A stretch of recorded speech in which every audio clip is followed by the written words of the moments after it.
Hey there, I'm Desiree. And I'm Sharon. And this is the Other What podcast. This is the Other What podcast.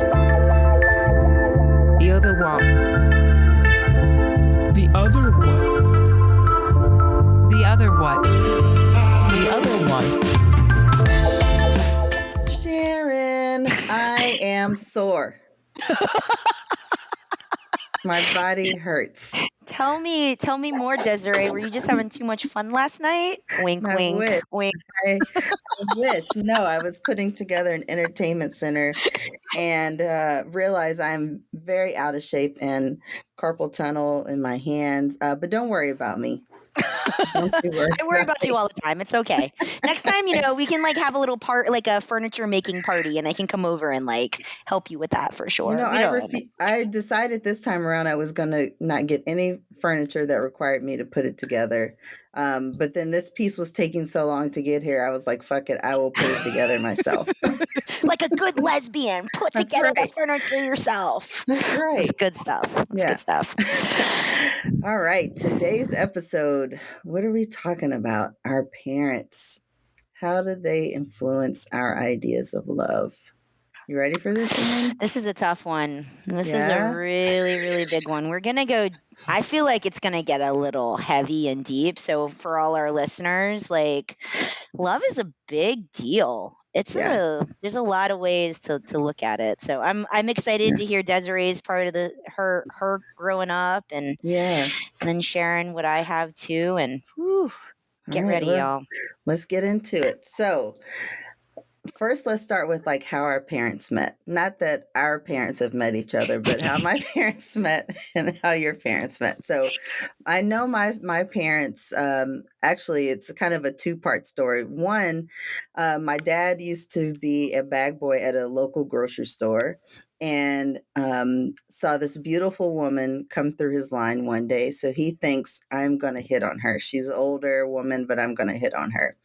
Asked this woman, hey, would you like to go to a party? And she looks at him and kind of smiles and is like, sure, how many other little babies are going to be there?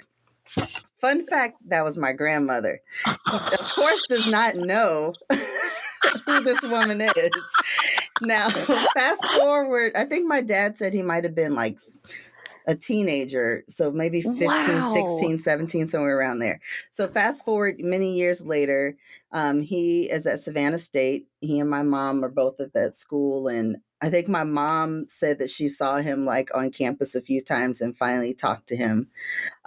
So they met in college, which is so funny and just so shows you how small the city is that, he ends up with the woman who his mother he hit on when he was a teenager. That is crazy. Obviously, it was in the genes. He knew he needed to be part of that family line.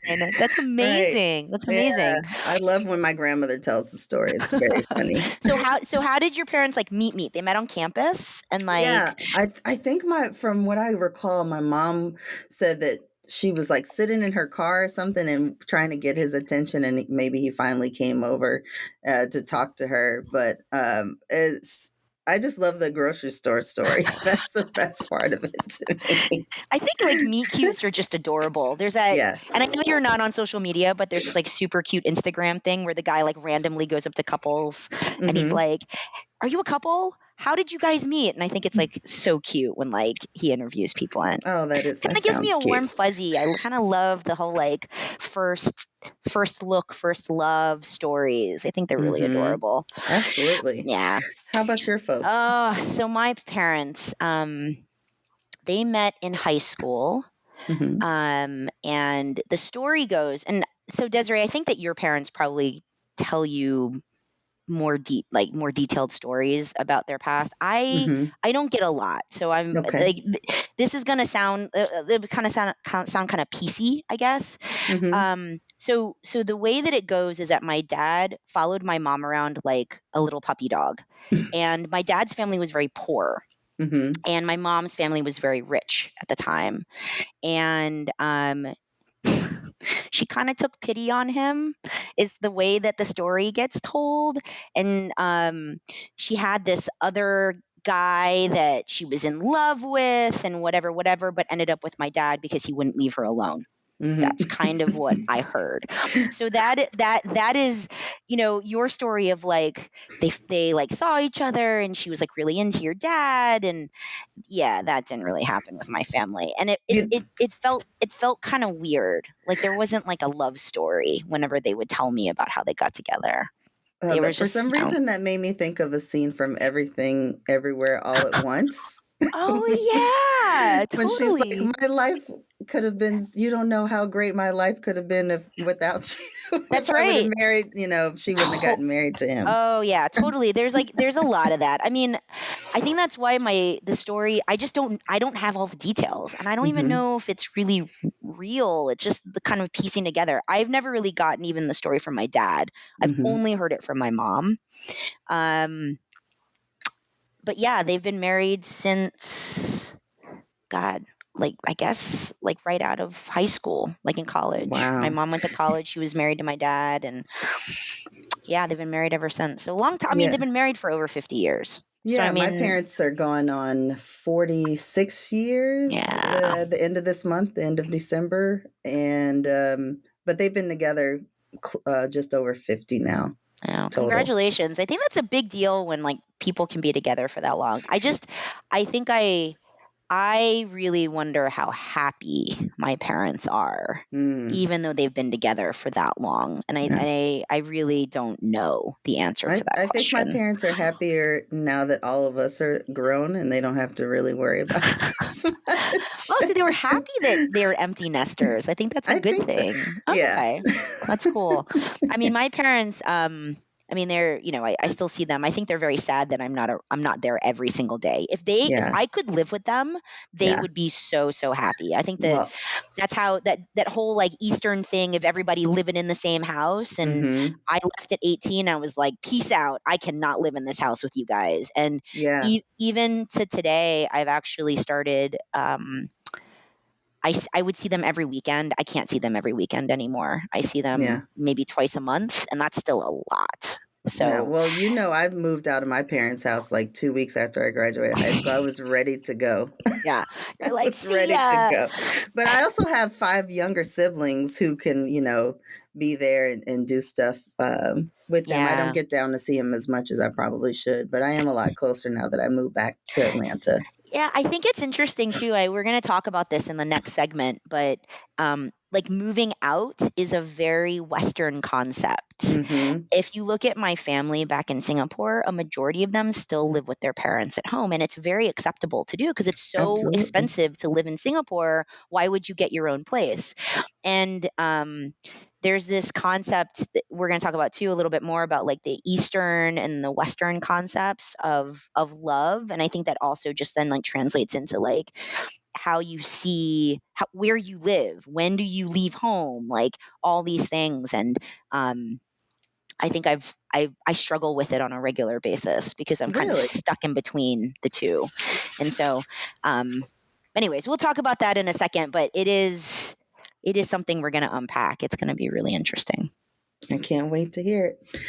All right, we'll be right back after the break.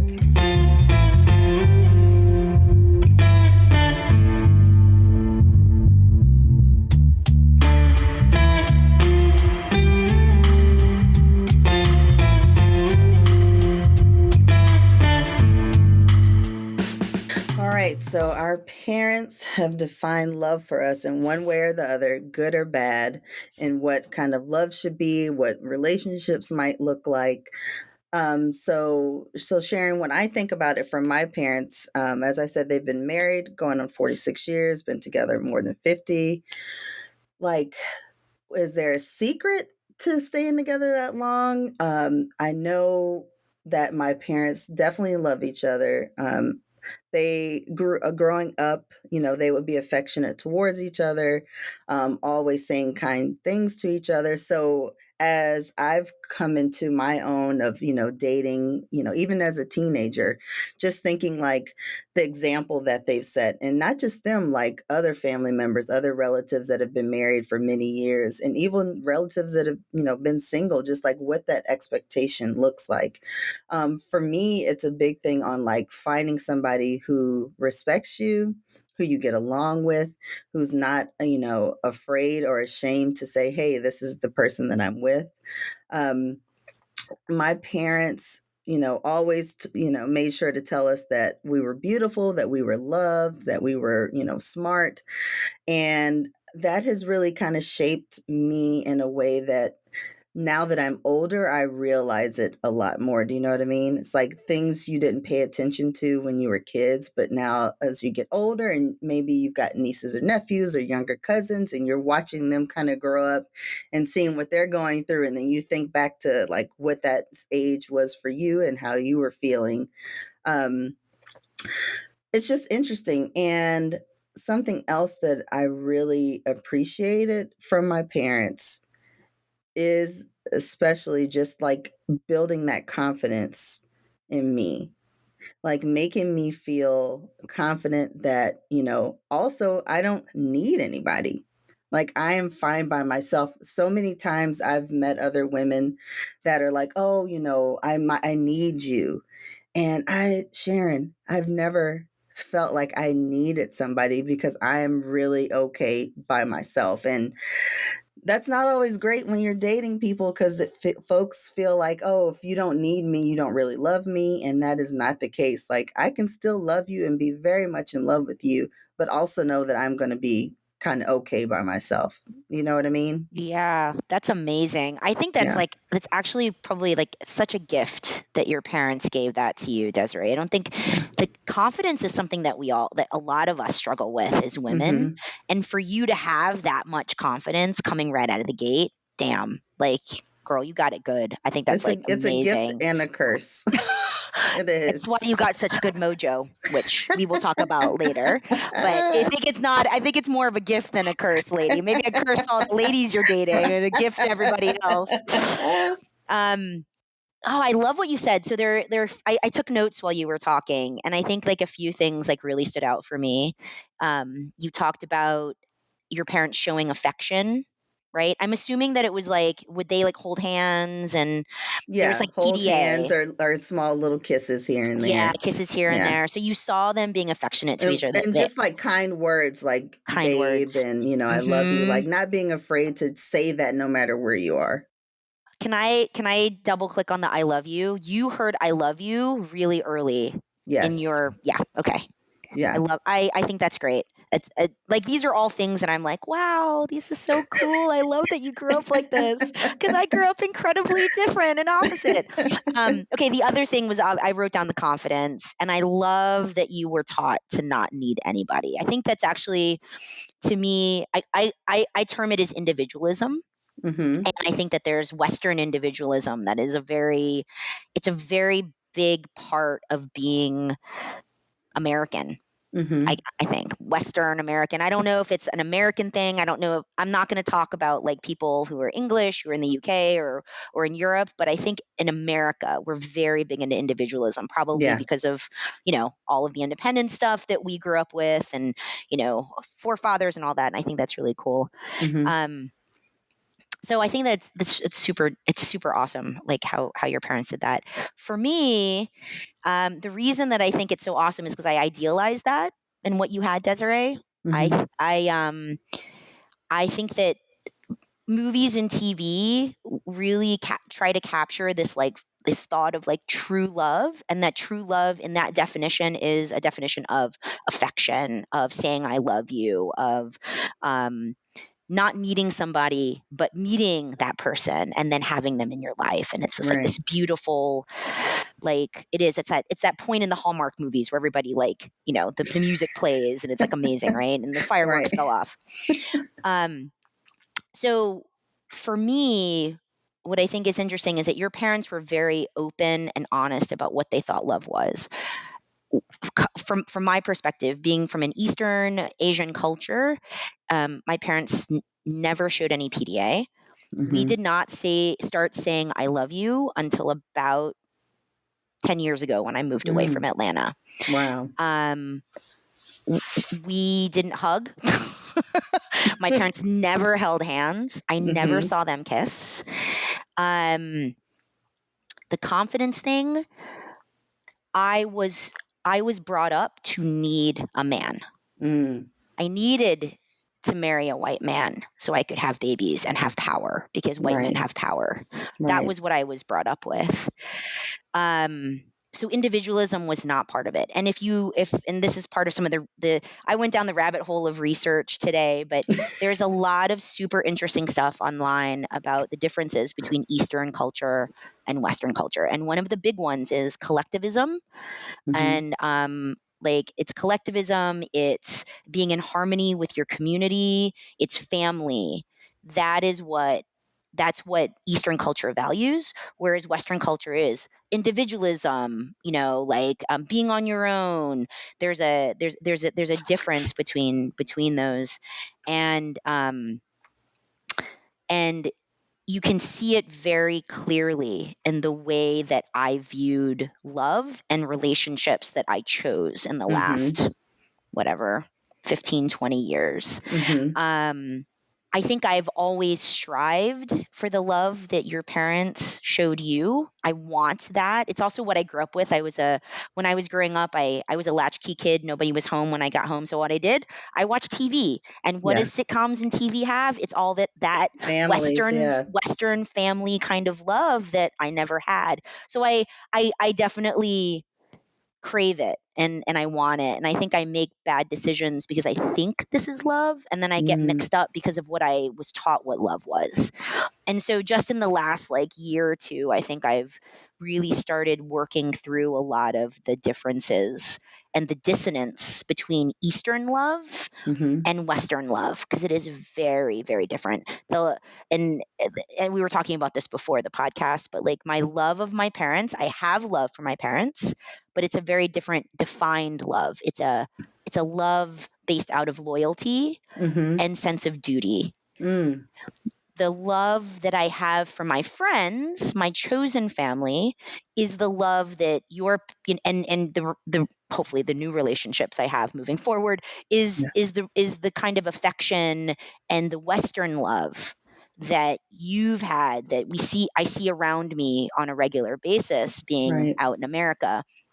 But when I go and switch with my parents, it is like code switching. Like my love code switches, which is Mm-hmm. really hard. And one of the big things is when I see my parents, I always have to give myself a 2-hour buffer to recover. And Mm-hmm. I think that there's a lot to do with that, because I have to switch my love over. Okay, it's not love of what the movies show me or what I really, really want. That kind of Western love. My Mm-hmm. love is Eastern love, and I've got to put myself in a box, and I have to be very I cannot show emotion, and I can't. I have to, they're not going to be super affectionate with me, and I have to be okay with that. And Mm-hmm. they will do things for me to show love. They just won't show me in Like that directly. physical way. Yeah. Mm-hmm. And so now that I kind of see the difference, I think that now I can sit with both. And I've Yeah. never been able to sit with both before. It's always been one or the other. I want Western love. I Right. hate Eastern love. That's kind of how it's been for me.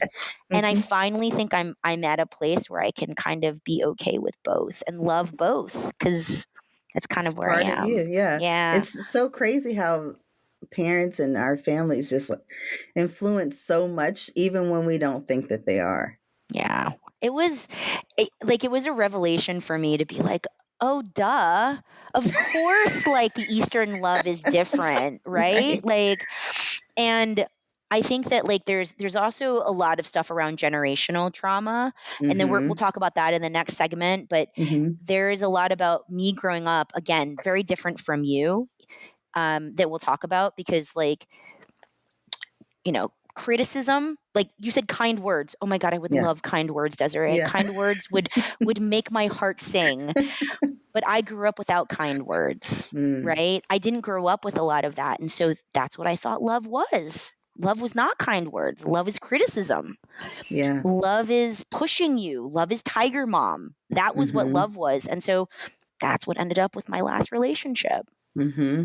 And so Mm-hmm. you kind of marry your dad. I think I married my culture, Yeah. or whatever. It was stupid, but not stupid, but I did what I thought was the best at the time. And now I kind of realize that there's two things. Yeah. So That's funny you said that, because I've realized that I try to find women who are remind me a little of my mom, like very sweet and affectionate and loving.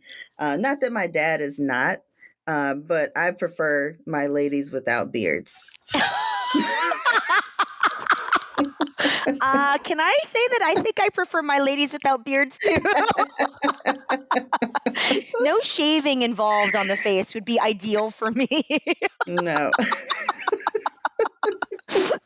All right. Well, we'll take a quick break and we'll come back and we'll dive into some other this heavy stuff. But all right, we'll talk to you guys in a second.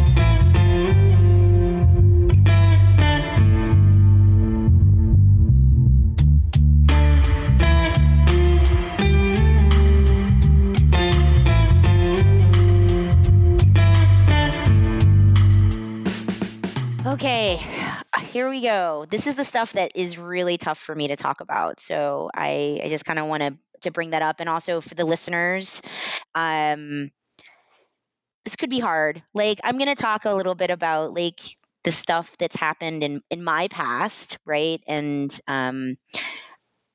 with Desiree for you, and I'd love to hear your feedback on this. But there's a term that's been rolling around a lot in my head since I read this amazing book called What My Bones Know by Mm-hmm. Stephanie Fu, and it's all about generational trauma. And we only have what 10 minutes to talk about this on the podcast today, but I think it's something we could always double click on if people want to hear more about it. But for me, a lot of what we just talked about like when I like you got kind words and like all this like affection and love, and Mm-hmm. I got criticism and being told like, you're not smart enough or you need to be better. And like it's all coming from from a place of love. Their kind of love. My parents Right. thought that was what it is because that's how they were raised. And so it's no fault of theirs. It was just the way that the Eastern culture is. We're very, very strict. And Mm-hmm. when I read this book by Stephanie Fu, it really validated a lot of what I thought I was by myself on. I thought I was Mm-hmm. the only Asian kid, being beaten, or the only Asian kid having to kneel in front of a picture of Jesus because she got a B on a test. You just don't know that there's others out there. And obviously I have some other Asian American friends and we exchange stories, but to have it really written down in a book was really, really powerful for me. So Mm-hmm. we'll put a link into the show notes for it. I will warn our listeners, it is a very tough book to read, especially if you've been through complex PTSD and trauma, but it has a happy ending. So don't think that it's like all like doom and gloom. She actually is very funny and she's a very good writer. But because of that, I've actually done just research on my own about, and really a lot of contemplation on like where I came from, and in my past. And again, like my parents did the best that they could with what they had, but it really comes down to being Asian and growing up that way and inside the house, inside the four walls of your home, and then Mm-hmm. coming outside and then being American. And where the American stuff is like the TVs, the movies, and like going to somebody's house. Like Desiree, if you were my Slumber buddy party. Yeah. in like high school or middle school and we slept over, I'd be like, what? This is what a family is supposed to be like? Like they pass the potatoes and macaroni and cheese. There's a reason I love like Southern soul food so much because Yeah. it is comfort food for me because I'm like, oh, this is what like it could be. But Yeah. then I also like love, going to dim sum and doing the Asian foods because that like if there was, and we'll talk about this later on, which I love that we're going to do love languages. Food was my family's love language. Mm-hmm. And so we didn't do PDA. We didn't say I love you. But when my mom cooked, I knew she loved me. Right. Right. And I Right. think that is, there is some common threads to a lot of this, even with all of the other stuff that went on, right? And really like I came out pretty good considering, and I think a lot of us have too. Like we're not serial killers, we're Right. not like, now there are a lot of Asians in therapy. I totally get it. We're all in therapy We in all some should be way. in We all therapy. should be in therapy. Um but I think that just understanding like what their love language is and was versus what I thought love Mhm. languages should be, and then also really trying to define what my languages were was really, it was super super helpful. Yeah. And I think also like um, just just knowing the differences between the two cultures. Where my parents grew up in Singapore was Mhm. so different than me growing up in like in Conyers, Georgia. I mean, it's like literally two Yeah. different worlds, right? And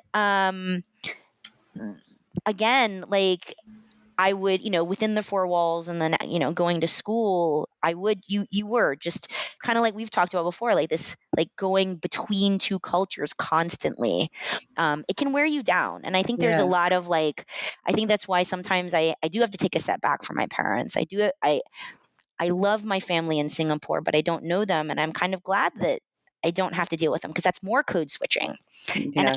I have a cousin who, It's like cultural switching cultural even. switching, yeah. And so I have a cousin that came to the States and lived here for quite a while, and she talked about how they have a cousins group on WhatsApp, and they talk about their aging parents, and she has this like support group of people that she knows. And I was like, wow, that would be amazing to have, but I know that I would never be able to be part of it because I just don't have that connection with them, and I never Mhm. will. And so I think again, like there's a lot of me as the outsider. I'm this kind of third party. I look into my friend's world. I look into, like my godson's, world, which is amazing. And they have all these friends and family. And it makes me sad. I'll be Mhm. completely honest. It's a very sad place to be, a very lonely place to be. But at the same time, I've been able to cultivate this really beautiful community of people who will welcome me in, even though I'm the outsider and the third party. And it kind of makes me cry sometimes. Like it's kind of Yeah. amazing to be able to have that. Um, at the same time, like, I have love and I have love. I kind of have two kinds of love. Who You gets that? do. That's kind of cool. Yeah, that's So a great way to look at it. I need to kind of make sure that I'm not always looking at the bad side of things. Yeah, and that's what I'm trying to Right. do. So, anyways, Right. that's a lot. That's why that was heavy. Woo, that That's was kind of hey, heavy. thank you for sharing that. Yeah. We I think a lot of times in gay communities especially you're faced with, your family disowning you or not wanting you around, and then we have to cultivate our own family. That's why you hear a lot of gay people saying, oh, this is my family or fam or stuff like that, because we have developed our own family outside of our, the family we were born into. It's just like a safety and a factor that's very comforting. It's just you can still find love and friendship outside of your born family, right? My family, me being the oldest out of six, and also not wanting siblings when I was a kid. My parents told me I didn't want any siblings, but then they, had all these other ones. I always felt like the outsider because I was so against all of these kids. Like they're great adults now. Like I'm like, okay, well, I'm kind of glad you all are around. But when I was a kid, I was not about them at all. They just drove me crazy. Um, and so moving away from my family, moving to Atlanta, meeting so many other young Black gay people, even my roommate, first going to college, is a family friend, and we just happened to go to the same undergrad, which also I think I've shared with you before, didn't have dormitory, so we had a nice apartment.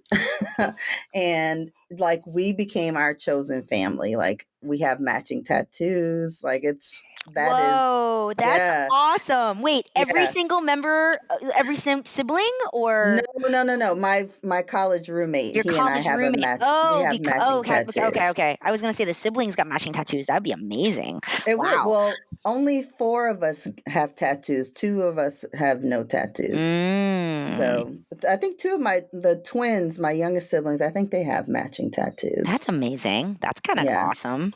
Yeah, Wow, it's cool. I think that I is even like amazing. yeah.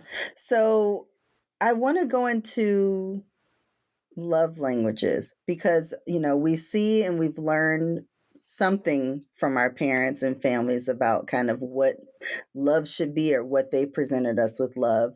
But then you have these things like the 5 love languages by, I think it's Gary Chapman, that's like so popular. I feel like a few years ago, like that's all people talked about. Mm-hmm. I love them. So there's words of affirmation, physical touch, receiving gifts, quality time, and acts of service. Are you familiar with these, Sharon? I am. I've never read the book, but they're on the dating apps, right, Desiree? Yeah. I don't People know. are. I'm not on any apps. Oh yeah. Well, when Yeah. when you signed up for the one that we met on, it was on there. Like I thought people would like put like what their top 2 love Oh, languages maybe. were or something. That was, if it's more than 2 days ago, I'm probably not going to remember it. But to be honest, that's the first time I ever heard of them was on the dating apps. I did not know Wow. anything about that until the dating apps. Yeah. Oh, But yeah. now I embrace it. I think it's actually a really good way to talk about it. It gives it language, right? Yeah. What do I really value, What do I right? need to What do feel I loved, and need? how do I show love to Yes, you? yes, yes. Yeah. So I'm going to pull them up really quick so I remember Go for it. them. So The I think 5 for love me, languages. yeah, I'm tied between quality time and words of affirmation. Hmm. Like, I love spending time with whoever I'm with. Like, that is my biggest thing. Like, I need to see you, even if it's for 30 minutes a day. Like, I need to physically see you, not just like chatting on FaceTime. I need to be in your presence. Um, it's a way that I feel like I can just stay connected, even if it's just like give a hug or a few smooches.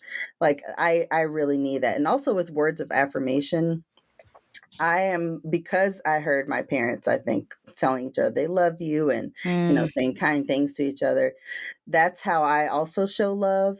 I will compliment the person that I'm with, and also just saying thank you to the person that I'm with for things. It could be small things like, you knew that I was coughing, so you got me a glass of water without me prompting you or asking you. Like, I appreciate that. Like, that makes me feel like you care about I me. love that. I love that Yeah. you say thank you, even in a relationship, right? Like Yeah. that is so nice. Oh, that's really cool. Yeah. Those I'm are like good that with my ones. friends too, though. You are. You are. You're always like the grateful thing, and like I love Yeah. that. I love that. And like, would you say that words of affirmation even goes to like little like text memes or just like texting somebody to say, "Hey, I'm thinking about you." Like those are words of affirmation too, I think right? so. Yeah. Okay. I think Okay. so. Yeah, Yeah. I love that too. Because Yeah. even when we were hanging out on Friday, remember you were like, "I can't wait to hang out with you on Yeah. Friday," and I was like, "Oh, that's so Yeah. nice." I'm not used to somebody, people doing that. That's really cool.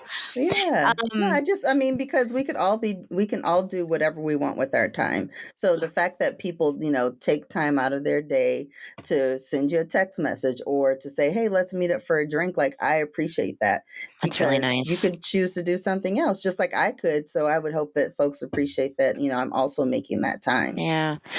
I think I, I I would say that maybe me and you are very similar when we say the quality time thing is really important. So like I think Mhm. that's why me and you were like, okay, we're gonna meet and then Yeah. like we're gonna hang out because it was very important for us to do that. Yeah. Um I am definitely number one. Number one is quality time. Mhm. And I think it's because I value the time as well. And I value time, like you said, everybody is busy, but you're Mhm. going to give me 2 hours? Wow, that's amazing. Thank you Yeah. for giving me 2 hours, right? Yeah. And I think I feel very humbled by that.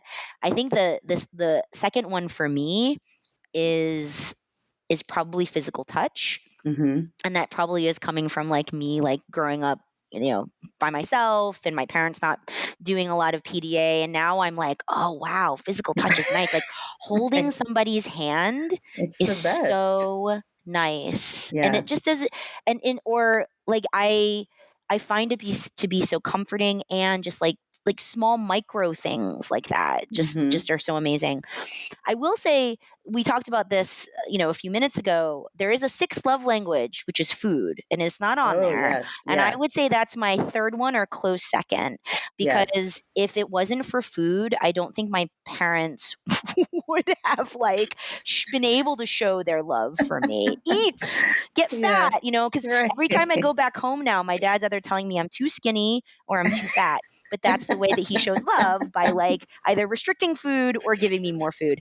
And I think that that is something that that maybe it's an act of service. I mean, that's where food goes Yeah. into play, but it is a huge part of my I love going out to eat. I love cooking. Mm-hmm. I actually stopped cooking for a little bit, and we'll talk about this in another episode, Yeah. because it was so painful to cook, because it was a Yes. love language Yes. of mine, and it Yeah. got hurt so bad. And now I've just started cooking, and I just started cooking. I cook for myself. Remember last night I was like, Desiree's Yes. like, "Do you want chicken fingers?" And I was like, "Nope, I'm going home and I'm making dinner for myself, because I'm going to Uh, love myself a little bit." I had to give you spoken word snaps because that Thank is you. so true. Thank you. I'm Yeah. trying. It took me a while to get here, but it is something that I'm trying to do more. And um, I think that self-love, again, we're going to talk about this in Mm-hmm. another episode, but self-love has been so hard. And I kudos to your parents for raising you in the right way. I just feel like a lot of us do not know how to give ourselves that kind of love, and Yeah. woo, it's tough. It is a Well, if toughie. you've asked people I've been in relationships with or dated, I probably love myself too much because I'm like, I'm fine with just being by myself. So there is a balance, is what Yeah. you're telling me, right, Desiree? There is a Yeah. balance between this. I get you. Yeah, I I get you. There's definitely always a have balance. a switch where if I just don't want to be in this anymore, and that's probably not very healthy, but I can switch it off and be like, all right, well, this was fun.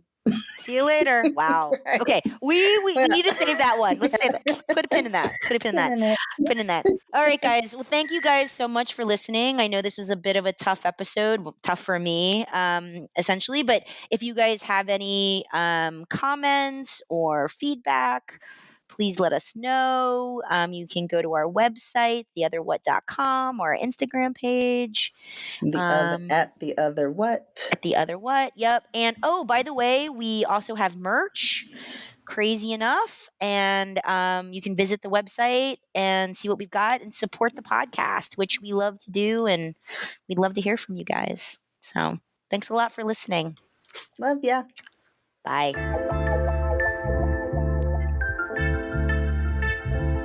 For more The Other What, check out our other episodes. You can find those at theotherwhat.com. Have comments, thoughts, or reactions to something we said? Be sure to subscribe and comment. The Other What is a production of 559 Labs. The Other What is hosted by Sharon and Désirée Jamerson. This episode was produced and edited by Andrew Marconi. Music by Alexei Anisimov. It was recorded in Atlanta, Georgia. Thanks for listening, and be sure to tune in next time.